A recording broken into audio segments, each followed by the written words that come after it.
Bon, bonjour Alforme à nouveau. Bienvenue à nouveau sur la gestion des catalogues et des groupes, les catalogues du bureau. Alors, qu'est-ce que c'est? Donc, on va voir, c'est pour pouvoir créer des machines, les types de machines, on verra ensemble. Alors, je vais changer de couleur. Voilà, les types de machines et les mises à jour des bureaux virtuels. Alors, quand vous allez créer un catalogue, qu'est-ce qu'il faudra dire? Le type de machine. Type de machine, donc c'est soit pool, dedicated, existing, physical, streamed ou avoir, le master image, le nom de VM généré, le contenu généré et le nom du catalogue. C'est tout. Je veux dire, en moins d'une minute, vous avez tout fait. Type de machine, je ne sais pas si vous vous souvenez, on avait vu les pools, dedicated, existing, physical.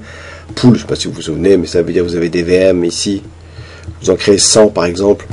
Les utilisateurs vont venir sur les VM et puis évidemment, quand ils ont fini quand ils font un log-off, ça revient à des VM de base, hein. Donc ça veut dire que tout est perdu derrière, hein, forcément. Dedicated, c'est pareil, un ensemble de VM. L'utilisateur Pierre, par exemple, aura à chaque fois la même VM. Existing, une VM qui existe. Physical, un Blade PC, ça vous en souvenez. Et puis Streamed, c'est avec l'option PVS. Donc là, c'est vraiment un chapitre très rapide, puisqu'on le verra surtout sur le lab. Hein. Mise à jour des bureaux virtuels. Ça prend que quelques minutes. Vous imaginez, si vous devez mettre à jour des PC traditionnels, ça vous prendrait des mois et des mois. Une fois que vous avez créé, vous mettez à jour la VM Master. Donc je prends une VM Master, hop, je la mets à jour. Ici, donc par exemple, j'en crée une deuxième, hein, donc VM 1. Eh bien, on va sur le catalogue. On lui indique la nouvelle VM.